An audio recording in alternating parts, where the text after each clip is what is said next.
aqui de Goiânia. E para quem que você vai fazer pergunta, Fernando? Pro Divaldo. E qual é a pergunta que você tem para o baiano mais querido? O que dizer sobre a ideologia de gênero? Obrigado, Fernando.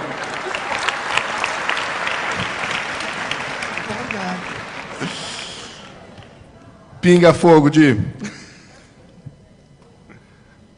Eu diria em frase muito breve que é um momento de alucinação psicológica da sociedade.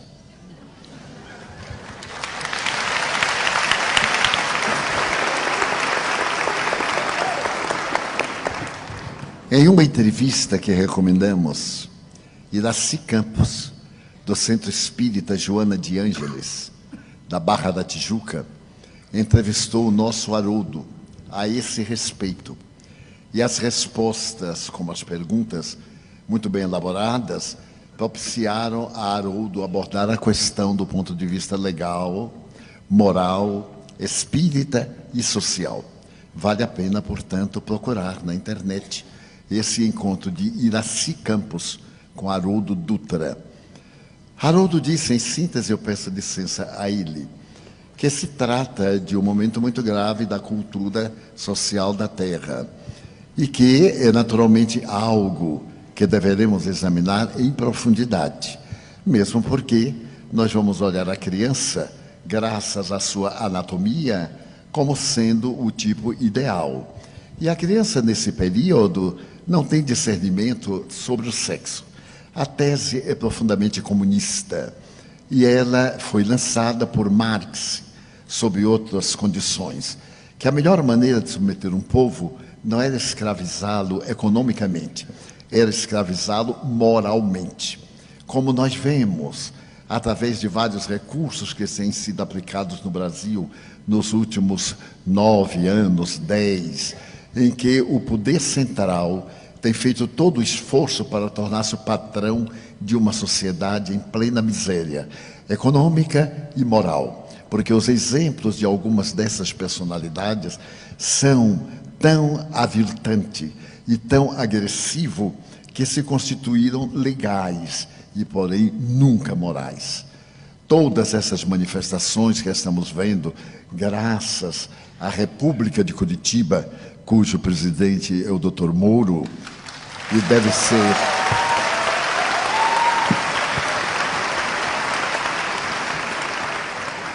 o desnudar da hipocrisia e da criminalidade.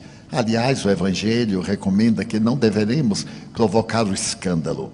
E o nosso venerando juiz não provocou o escândalo, atendeu a uma denúncia muito singela.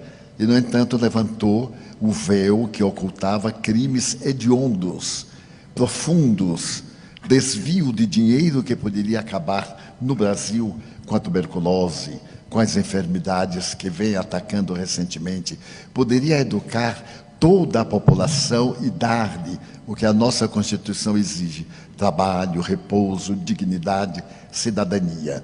Mas determinados comportamentos de alguns do passado muito próximo estabeleceram o marxismo disfarçado e a corrupção sob qualquer aspecto como um princípio ético.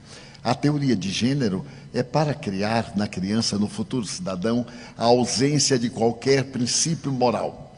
Uma criança não sabe discernir, somente tem curiosidade. No mesmo banheiro, um menino e uma menina irão olhar-se biologicamente, sorrir e perguntar o de que se tratava aquele aparelho genésico, que é desconhecido.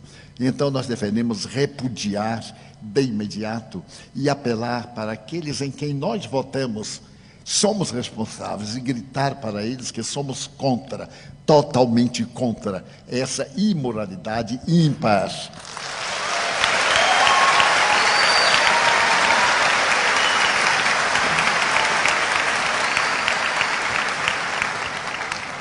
Vão me perdoar uma blasfêmia agora para adultos. Os espíritas somos muito omissos. No nome falso e na capa da humildade, achamos que tudo está bem, mas nem tudo está bem. É necessário que nós tenhamos voz. O apóstolo Paulo jamais silenciou ante o crime, a imoralidade, e Jesus, muito menos. Ele deu a César o que era de César. mas não deixou de dar a Deus o que é de Deus. Muitas aberrações nós silenciamos. Afinal, disfarçadamente, vivemos numa república democrática.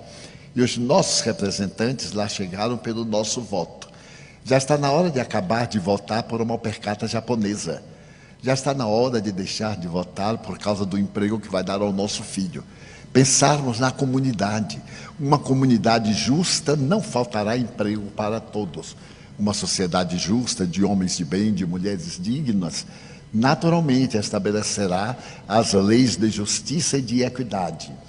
Então nós evitaremos essas aberrações. O aborto provocado, esse crime hediondo que está sendo tentado tornar-se legal, por mais que seja legal, nunca será moral. Não somos contra quem aborta por essa ou aquela razão. Falamos em tese, matar é crime, seja qual for a aparente justificativa. E agora, com a tese de gênero, estamos indiferentes. E de um momento para outro, pela madrugada, os nossos dignos representantes adotam. Falávamos ontem a respeito de cartilhas do Ministério da Educação depravadas para corromper as crianças e que as escolas estão devolvendo ao Ministério. Que Ministério de Educação é esse? Que estabelece fatos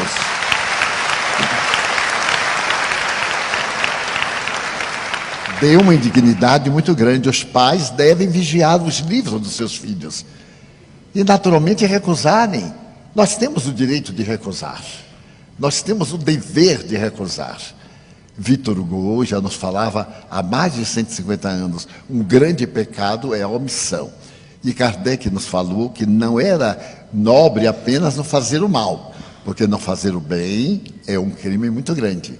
Então precisamos ser mais audaciosos, espíritas, definidos, termos opinião. A doutrina nos ensina. E para os jovens, eu direi que há uma ética, liberdade. O sexo é livre, livre sim, mas ele não tem a liberdade de indignificar a sociedade.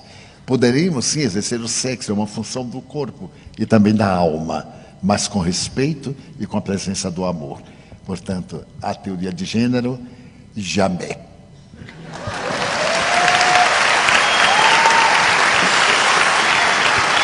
Muito bem.